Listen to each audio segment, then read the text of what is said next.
I think after this video, Amma will get to understand why she's having peptic ulcer, and mostly she is getting typhoid fever almost all the time.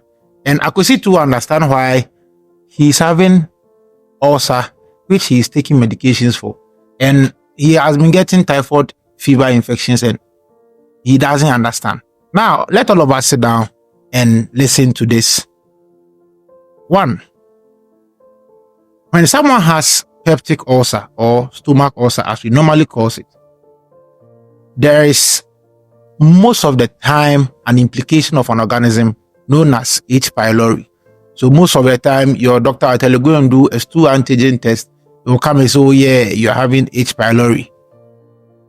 That organism or bacteria is the bacteria that eats in the lining of your stomach most of the time, causing your ulcer to aggravate. That's why your doctor gives you antibiotics.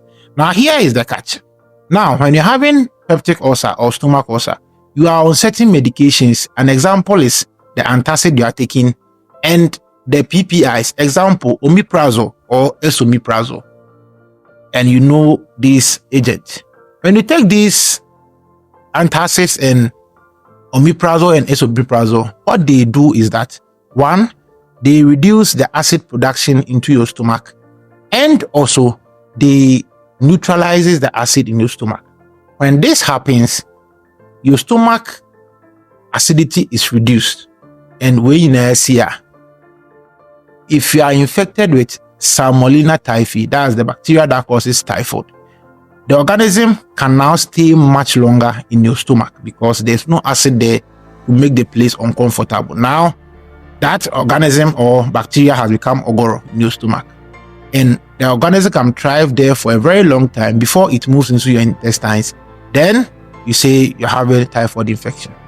Also, most of the time, people with peptic ulcer, because most of them, especially in developing countries like Ghana, in other areas, especially slums where there's not access to clean water, potable water, sanitation is very bad, most people get typhoid and H. pylori infection from the same area. So it's like an overlapping infection.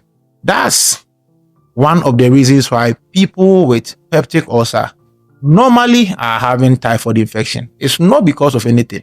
So does it mean that if I'm having peptic ulcer, I should stop taking the medications that I have? No. The advice to you is that make sure you take your medications as directed by your doctor. And also make sure that you practice good personal hygiene.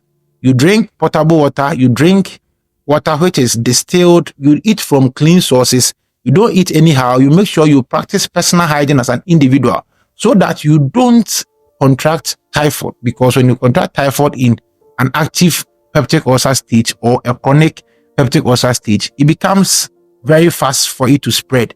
So that's what you should be doing. And always speak to your doctor or your pharmacist before you go in for any other medications. If you like this video, send it to someone out there who might need it. I know that people out there are having ulcer and they're also having typhoid infection. So this is the reason why you might be having a lot of typhoid infections whilst you are battling with your stomach ulcer. This is Connect to Dr. Greg. Stay tuned for my next video. Bye-bye.